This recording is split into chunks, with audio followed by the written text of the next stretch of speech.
자, 세 번째입니다. 이제 실제적으로 그러면 이제까지 봤던 것, 그러니까 최종 형태 본문으로서의 SQL을 관찰하는 것, 그리고 그것으로 말미암아 SQL의 통일성에 대해서 얘기하는 것이 어떻게 보여질 수 있는지, 물론 SQL 1장부터 48장까지 전체를 한번 보면 좋은데, 그건 아마 제가 15주차, 14주차 정도에서 할 테고요. 오늘은 그 짧은 한 예로서 47장 13절에서 48장 29절까지에 있는 내용을 가지고 어떻게 SQL가 문학적 통일성을 보여주는지, 그것이 어떻게 SQL 전체에서 다시 확장되어서 SQL을 보는 데 있어서 우리가 어떻게 문학적 통일성을 찾아서 전체로서의 SQL을 읽게 하는 그 기반이 되는지 우리 한번 같이 보시도록 하겠습니다.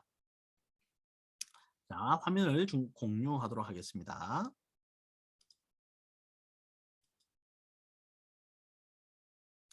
SQL 47장 13절에서 48장 29절의 문학적 통일성으로 본 형성사 연구.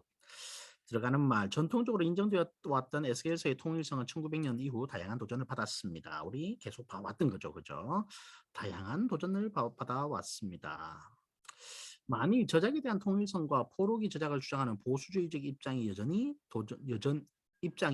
존재하지만 SQL서의 통일성을 고려하지 않는 복수 편집자와 포로 후기 저작에 관한 비평적인 입장과 복수 편집자에 대한 고려와 함께 포로기내 저작을 주장하는 다소 온건한 입장이 공존하고 있습니다. 비평적 입장과 다소 온건한 입장의 통치적 연구 방법의 결과들이 최종 형태의 SQL서 이해에 장애를 제공할 가능성이 있다는 견해로부터 최근 연구의 경향은 SQL서 안에서 주제적 통일성을 모두 인정하는, 그죠? 우리가 좀 전에 봤던 것이죠.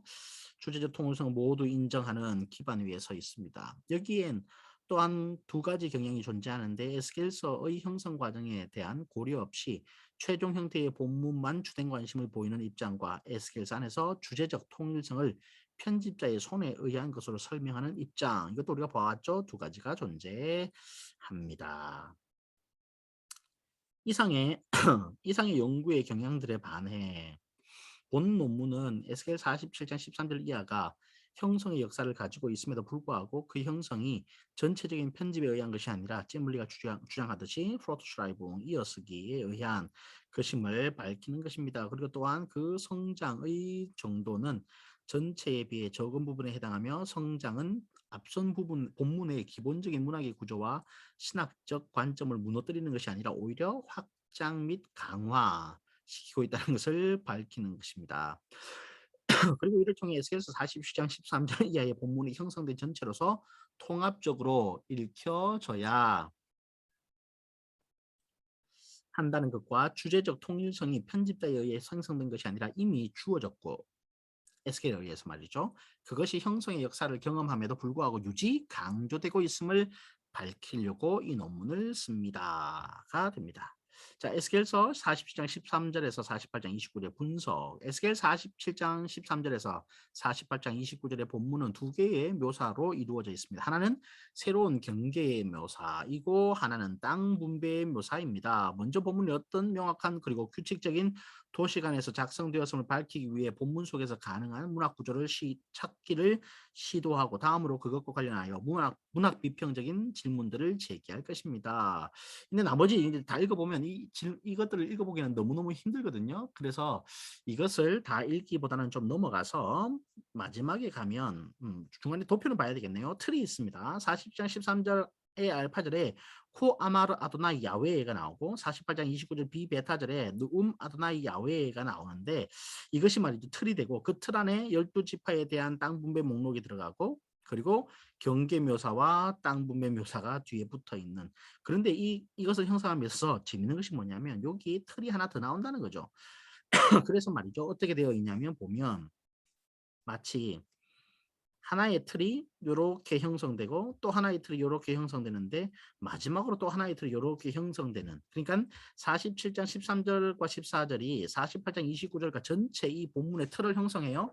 그런데 두 달라고 이야기가 나누어지는데 경계묘사와 분배묘사가 있는데 경계묘사를 13장 14절에서 47장 22절, 23절이 틀을 이루고 그 앞에 꺾여 들어와서 47장 22절이 굉장히 이질적인 요소인데 말이죠. 그래서 47장 21절을 많은 그 학자들이 무언가 삽입의 잘못된 부분 또는 부차적이라서 빼야 할 부분이라고 인정하는데 제 눈에는 오히려 40장 21절은 요 뒤따라 나오는 땅의 그 분배 묘사를 이끌기 위한 도의의 구절로서 48장 29절과 상을 이루어요. 그래서 예를 들면 이렇게 마치 손을 이렇게 맞잡고 있는 듯한 본문의 구조로서 여기 있는 A, 여기 있는 그 본문 A와 본문 B가 서로 동떨어진 본문이 아니라 하나의 본문임을 드러내기 위한 것으로 이것들이 사용되고 있다고 보여집니다. 여기 본문 A가 있고 여기 본문 B가 있는데 이 본문 A와 B가 연결이 돼요. 근데 어떻게 연결이 되냐면 이렇게 반면에 이렇게 구성되어 있어서 이게 이제 매듭을 형성하는 것이죠. 그래서 47장 21절과 47장 22절, 23절은 서로 순서를 뒤바꾸어서 매듭을 만들어서 두 본문 A라는 본문과 결국에는 A라는 본문과 B라는 본문이 하나의 본문으로 통합되도록 만들고 있는 어떤 모습을 가지고 있다고 설명을 하고 있습니다. 문체적인 관계도 보시면 여기 나오듯이 47장 13절 14절에 동사 문장이 등장하고 그 다음에 47장 15절에 25절 명사 문장입니다. 동사 문장, 명사 문장. 그리고 47장 21절에서 23절이 다시 동사 문장이 되고 명사 문장, 동사 문장, 명사 문장, 동사 문장으로 반복되면서 여기 보시면 이 틀 부분은 전부 다 동사 문장이죠. 이렇게 동사 문장이 되죠. 그죠? 그리고 틀 속에 있는 내용들은 전부 다 명사 문장을 형성해서 무언가 이 문학적으로도 문체적인 관계에 있어서도 분명한 어떤 그 맥락 관계를 47장 13절 이하가 보여주고 있다고 말할 수 있습니다. 더군다나 47장 13절과 48장 29절의 관계를 좀 살펴보면 이렇습니다. 예를 들어서 코아마르 아도나이가 등장하죠. 코아마르 아도나이가 여기 나오는 누움 아도나이와 연결이 되고요. 그죠? 그리고 이 중간에 나오는 경계라는 단어, 계물이라는 단어가 나오는데 이 단어가 지금 여기 나와서 이 첫 번째 요소 제하 아래치 이것이 땅이다. 이것이 그 땅이고 그 땅의 경계는 이러하다. 이스라엘의 셰부테 이스라엘 12지파들에게 나누어질 땅의 경계는 이러하다 하는 것이 요 40장 13절의 두 번째 요소와 48장 29절의 이 요소 특히 이 첫 번째와 두 번째가 그것에 해당하고요. 세 번째 셰부테 이스라엘이 언급되는데 다시 한번 셰부테 이스라엘이 언급되어서 연결되어서 40장 13절과 48장 29절은 언어적으로도 굉장히 강력한 결속 관계를 가지고 하나로 만들어진 그런데 많은 사람들이 얘기하기를 47장 13절과 48장 29절이 각각 다른 시기에 다른 편집자에 의해서 삽입되어진 본문이라고 얘기하는데 절대로 그렇지 않다는 거죠. 제가 반대하고 싶었던 게 그겁니다. 이것은 다른 편집자에 의해서 삽입된 것이 아니라 원래 47장 13절과 48장 29절은 위에서 잠깐 보시듯이 이러한 문학 구조를 만들기 위해서 계획된 전체로서 주어진 것이지 계획된 전체가 아니고서는 이런 문학 구조를 만들어낼 수 없었을 것이다 하고 이제 주장을 하게 되는 것이죠. 그래서 좀 더 나가보면 여기서 보면 이 도표로부터 우리는 다음에 뒤따른 형식적이고 교차 대꾸적인 묘사의 형태를 본문으로부터 유도할 수 있는데 어떻게 유도되냐 하면 정형구 포멜슈프라헤가 나오고 포멜슈프라헤가 또 나오죠. 이렇게 정형구가 등장합니다. 정형구가 있고 이것이 A와 A-를 형성하고 B, B-B2-가 이것이 그 경계다, 이것이 그 땅이다, 이것이 그들의 기업이다. 엘레라는 단어로부터 말이죠. 지시대명사로부터 세 가지 B와 B-B2-가 형성되고 그 B가 B2-와 이렇게 연결되는 것 사이에 A와 A-가 연결되고 B와 B2-가 연결되고 그 사이에 뭐가 들어있냐면 경계묘사가 그랜츠와 안타일링 그 분배묘사가 언급되어 있는 걸 통해서 이것은 하나의 그러니까 47장 13절과 48장 29절을 틀로 만들어서 이루어지는 아주 촘촘하게 잘 짜여진 하나의 그림을 지금 문학구조의 분석을 통해서 밝히고 있습니다. 뭐 그것이 이제 외부 틀, 내부 틀 해서 복잡한 이야기가 진행되는데 그것은 조금 이따 보셔도 전체 이야기가 다 진행될 때 보셔도 될 것 같고 그래서 마지막 종합을 보시면 이렇습니다. 이렇게 좀 작으면 더 잘 보이겠죠. 네. 틀이 있는데 코아마라드나이 야외로 시작되는 틀이 하나 있고 여기 나오죠. 이 틀이 말이죠. 누움 아드나이 야외로 틀을 형성해서 지금 보는 것처럼 이렇게 긴 틀, 큰 틀을 형성합니다. 그리고 표제가 있고요. 서명이 있습니다. 그러니까 위버 슈리프트가 있고 운트 슈리프트가 있어요.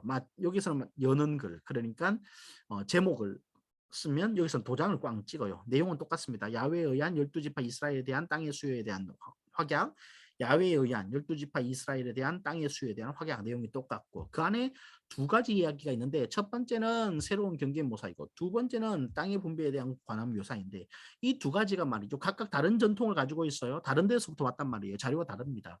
그래서 말이죠. 다른 데서 왔으므로 따로 분리해서 읽을 것인가 다르게 읽을 것인가 절대로 그럴 수 없는 게 뭐냐 하면 가지고 오면서 어떤 일을 하냐 하면 지금 이 새로운 경계묘사의 틀이 말이죠. 방금 위에서 사용되었던 47장 13절이 다시 한번 사용되고 47장 14절이 붙고 그리고 47장 22절에서 23절이 붙어서 전체 글의 틀을 형성합니다.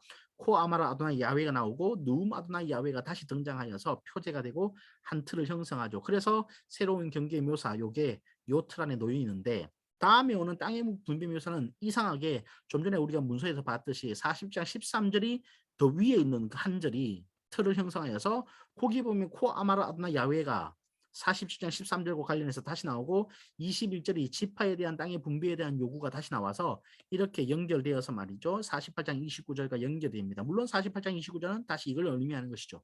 그러니까 끊어서 보면 새로운 경계의 묘사가 이렇게 틀이 만들어지고 새로운 분배의 묘사가 이렇게 틀이 만들어지는데 이 전체는 다시 각각의 틀에 있는 29절과 13절을 각각 틀로 해서 그런데 이 두 번째 땅의 분배의 묘사도 13절을 포함하죠. 그죠? 이렇게 포함해서 이런 전체 47장 13절부터 48장 29절까지의 문학적 구조의 신미성을 만들어냅니다. 이것이 이 글에서 보여주고자 하는 것이고 이런 신미성을 만들어내는 이유는 뭐냐면 이것이 하나의 글로서 알스 간제스 전체로서 읽혀지기를 원하는 저작자의 또는 편집자의 요구가 지금 여기에 반영되어 있는 것이죠. 이거를 말이죠. 우리가 틀은 틀대로 잘라내고 경계묘사는 경계묘사대로 잘라내고 분배묘사는 분배묘사대로 잘라내서 글을 본다면 이것을 전체로 읽기를 원했던 이 저작자 또는 편집자의 어떤 의도를 우리는 정말로 잘못 이해했을 수 있는 것이죠. 그래서 말입니다. 쭉 넘어가서 결론을 읽어보면 앞에 도표를 설명하는 글이 이렇게 좀 긴 겁니다. 이제까지 화근은 다음의 견해를 이끈다. 에스겔 47장 이하는 서술 구조 면에서 통일성 있는 구성물이다. 47장 13절 이하의 구조적인 형태는 이 본문의 고리 구성을 명료화한다. 틀 구성 또는 고리 구성이라고 할 수 있겠죠. 이 본문은 예언자 신탁 도입 정령구와 하나님 선언, 하나님 신은 정령구를 통해서 그리고 또한 본문을 이끄는 표제와 그것을 종결하는 서명에 의해서 틀이 지어진다. 이러한 틀 안에서 두 개의 묘사가 들어있다. 먼저는 새로운 땅의 경계 묘사이고 다음은 땅의 분배에 대한 명확한 묘사이다. 이 묘사들은 각각의 문학적이고 구조적인 완결성 때문에 각각이 완결성을 가지고 있어요. 서로 분리되어 관찰되어야 함에도 불구하고 서로 소술 구조의 통일성에 의해 서로 전체로 얽혀지고 또 관찰되어져야 한다. 따로 분리되어져도 완벽한 구조를 가지는데 오히려 얽혀졌을 때 더 완벽한 구조를 나타내므로 분리하지 말고 연결해서 읽어야 한다. 이것을 위한 경계묘사의 종결 부분 22절과 23절, 땅의 분배묘사의 도입 부분 22절이 맞물림 배치의 방법이 인상적이다. 땅의 분배묘사의 도입 부분은 땅의 경계묘사의 아래틀 앞에 놓여 있다. A, B, A-B- 해서 여기 지금 치환 요렇게 된다는 것이죠. 두 묘사는 이러한 구조적 특징을 통해 서로 결합되어 하나의 통일된 본문을 형성하고 있다. 본문의 이러한 확인된 문학적 통일성에도 불구하고 명확한 본문의 성장, 텍스트 박스툼, 그러니까 덧붙여 쓰기 또한 확인되어질 수 있다. 이러한 이미 언급했듯이 47장 15절에서 20절은 땅의 분배를 위한 전제 조건이 된다. 왜냐하면 48장 1절에서 8절, 23절에서 28절에 묘사되어 있는 땅의 분배는 47장 15절에서 20절에서 경계지어 정해진 땅 안에서 실현되기 때문이다. 그렇기 때문에 47장 15절에서 20절은 내용적으로 48장 1절에서 8절, 23절에서 28절의 단락보다 앞선다. 그리고 또한 개념적으로 40장 15절에서 20절은 48장 1절에서 8절, 23절에서 28절의 단락보다 앞선다. 왜냐하면 48장 1절 8절에서 23절에서 28절 안에서 12지파 이스라엘 컨셉트가 명확히 드러나기 때문이다. 이 컨셉트는 시간적인 면에서 상대적으로 후기에 등장하는데 경계의 묘사는 이 컨셉트를 모르고 있기 때문에 그렇다. 모르고 있다. 그렇기 때문에 땅의 분배 묘사가 후대의 경계의 묘사에 결합되어진 것으로 보인다. 그리고 이렇게 결합된 첨가를 통해 12지파 이스라엘 컨셉트는 경계의 묘사에 더딥혀졌다. 그리고 동일한 컨셉트가 다시 한번 땅의 묘사에 분배의 묘사에 의해 확약되었다. 47장 15절에서 20절에 의해 경계 정해진 이 땅은 12지파 이스라엘에게 분배되어야만 한다. 북쪽으로부터 남쪽으로 각각의 지파에게 하나의 구역이 그들의 기업으로 분배된다. 동시에 정형구들이 이 본문을 야훼의 직접적인 신탁이 되게 하기 위하여 첨가되어진다. 이상의 견해에 따라 다음에 것이 확정될 수 있는데 47장 15절에서 20절, 48장 1절에서 8절, 23절에서 28절은 전체 본문 중에서 기본 문서, 그룬트 텍스트 가장 먼저 있었고요. 47장 15절에서 20절의 경계구역의 지명 리스트는 이미 이전에 존재했음이 틀림없다. 이 리스트들은 새로운 땅의 분배를 묘사하기 위해 선택되었다. 그러나 경계의 묘사에 사용되기 위해 이 근본적인 리스트들은 지금의 형태로 수정되어 받아들여졌다. 그러니까 원자료가 아마 있었을 거예요. 이러한 편집에 의해 땅의 분배 묘사는 경계의 묘사와 유사한 형태로 작성되었고 동시에 북쪽과 남쪽의 경계모사 또한 47장 15절 이하 19절로부터 인용되었다. 이로 인해 이 두 보고는 유사한 설명의 구조와 인용의 관계를 통해 서로 매우 가까이 연결되었다. 부가적으로 이 두 묘사는 47장 13절, 14절, 21절, 48절에서 29절을 통해 다시 한번 강하고 튼튼하게 첨가되어서 연결된 것이죠. 시멘트를 넣은 겁니다. 붙인 거예요. 두 본문을.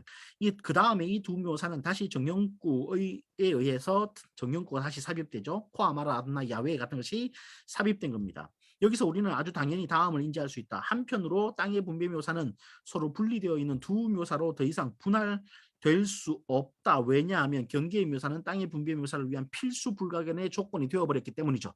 이전에 분명히 따로 존재했는데 이제 붙이고 나니까 더 이상 뗄 수 없는 것이 되었습니다.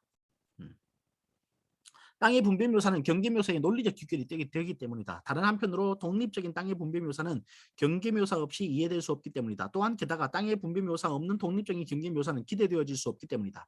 앞에서 언급된 기본 문서에 예물로 드린 땅의 상세한 묘사가 48장 8절 베타절, 비베타절 이하의 10절, 13절에서 22절, 48장 8절에 아주 간략하게 언급된 묘사를 보충하기 위해서 주석의 형태로 첨가되었다. 마지막으로 47장 22절에서 23절은 첨가로서 덧붙여졌다. 47장 22절 23절의 명령은 지파들에 대한 땅의 분배의 실행을 전제한다. 왜냐하면 외인들은 그들의 기업을 이미 12지파들에게 분배된 땅으로부터 분배받아야 하기 때문이다. 그래서 이러한 논리적인 순서에 따라 47장 22절에서 23절은 뒤에 놓인다. 또한 마찬가지로 내용적으로도 이 경우에 상응한다. 40장 22절 이하에 의거해서 이 땅은 단지 이스라엘에게뿐만 아니라 외인에게도 분배된다. 이것은 근원적인 12지파 이스라엘 컨셉트에 대한 명확한 확장과 변경, 12지파 이스라엘 컨셉트가 이방인에까지 영향을 미치고 있는 것이죠. 그런 확장과 변경을 분명히 의미합니다. 이러한 변경을 통해 생성된 확장은 구약과는 다른 곳에서 발견되지 않는다. 그러므로 40장 22절, 23절은 매우 늦은 첨가로 분류되어야만 한다. 왜냐하면 12지파 이스라엘도 늦은 개념인데 거기에서 이방인까지 그 지파의 안에 살 때의 권리를 준다는 것은 더 늦은 개념 의 어떤 그 내용이 되거든요. 그래서 그런 식으로 시기를 정할 수 있는 것이죠. 후기 첨가로서 삽입된 단락들과 47장 22절에서 23절의 12지파 이스라엘 컨셉트가 특별히 눈에 띄는 이유는 이러한 후기 첨가를 통해 원래적인 본문의 문학적 구조가 방해받지도 부서지도 그죠? 이게 중요합니다. 원래적인 문학 구조가 방해받지도 부서지지도 않고 오히려 더욱 강화, 구조뿐만 아니라 내용도 그렇다는 거죠. 되어지기 때문이다. 12지파 이스라엘 컨셉트를 포함하고 있는 40장 22절 이하를 통해 이 본문은 다른 틀과 같이 경계 묘사의 틀로서 기능한다. 그리고 47장 22절, 23절은 두 개의 보고를 새로운 땅의 수요라는 주제 아래서 서로 맞물리게 연결하기 위해서 의도적으로 하나님의 신탁 정형구를 넘겨받아와서 코아마르 아도나이를 언급하고 있다. 이것을 통해 다음과 같은 결론이 도출한다. 에스겔 42장 13절에서 48장 29절은 어떤 성장의 경과를 통해 생성되었음이 틀림없다. 그러니까 편집적 결과물이라는 거죠. 이러한 성장의 경과를 통해 문학적인 통일성은 그러나 파괴되지 않고 중요하죠. 오히려 유지, 강화되었다. 이러한 성장의 경과를 통해 몇몇의 신학적인 컨셉트는 확장되었고 변경되었다. 그러나 이러한 확장과 변경은 여전히 본문의 기본 노선의 범위 안에서 발견된다. 주제적 통일성은 유지되고 있다가 되겠습니다. 자, 오늘 뭐 여기까지 다 봤습니다. 여러분 그렇습니다. 연구사를 쭉 보면서 여러분 어떻게 에스겔서가 연구되어 왔는지 그리고 에스겔서의 최종 형태의 본문으로서의 연구가 어떻게 우리 속에서 다시 확장되어지고 좀 더 세밀하게 살펴볼 수 있는지를 예시까지 들어가면서 우리 봤는데 우리 에스겔서 지금 이제 우리 다음 주가 되면 이제 에스겔서 개론하고 본문들을 보게 될 텐데 본문들을 보면서는 조금 더 실제적일 수 있겠습니다만 여기까지 오는 과정에 우리가 이렇게 생각할 수 있습니다. 제가 뭐 지난 시간에도 지지난 시간에도 강조했는데 이건 내가 왜 하고 있나 생각할 수 있는데 말이죠. 그런데 중요한 것은 여러분 집을 짓는데 보이는 곳이 중요하지만 보이지 않는 곳이 정말로 중요하죠. 집을 살 때에 기초를 볼 수 없지만 그러나 믿음으로 사는 건데 우리가 기초를 볼 수만 있다면 기초를 확인하겠죠. 기초가 튼튼하지 않은 집을 우리는 사지 않을 겁니다. 신학도 마찬가지예요. 본문을 이해하고 해석하는 것은 건물의 모양이고 지금 우리가 보고 있는 연구사의 형태 속에서 구조를 보고 그 구조가 어떻게 어떤 의미인지 누구로부터 언제 생성되었는지 살피는 것은 굉장히 기초에 해당하는 부분인데 이런 기초가 튼튼할수록 위에 올리는 건물은 달라질 수 있습니다. 여러분 10층짜리 건물을 올리는 기초와 2층짜리 건물을 올리는 기초는 다를 수 있죠. 여러분들이 얼마나 높은 빌딩을 올리고 싶은지는 모르겠으나 여러분이 올리고 싶은 빌딩이 지금 얼마만큼인지 보이지 않는다면 그러면 어떻게 해야 할까요? 그런데 기초는 한 번 만들면 두 번 만들 수 없다면 오늘 우리는 뭘 해야 할까요? 이런 연구사들을 봄에 있어서 또 연구사들을 기반으로 한 학자들의 연구들을 살핌을 통해서 성경의 한 절을 아는 것에는 오히려 좀 미련한 것 같지만 성경의 한 절을 말하기 위한 그 기초를 다지는 일에는 더욱더 지혜로운 우리가 되기 위해서 이러한 작업들을 지루하다 또는 힘들다 마다하지 말고 계속 할 수 있는 저와 여러분 되었으면 참 좋겠습니다. 이렇게 해서 4강을 마치겠습니다. 감사합니다.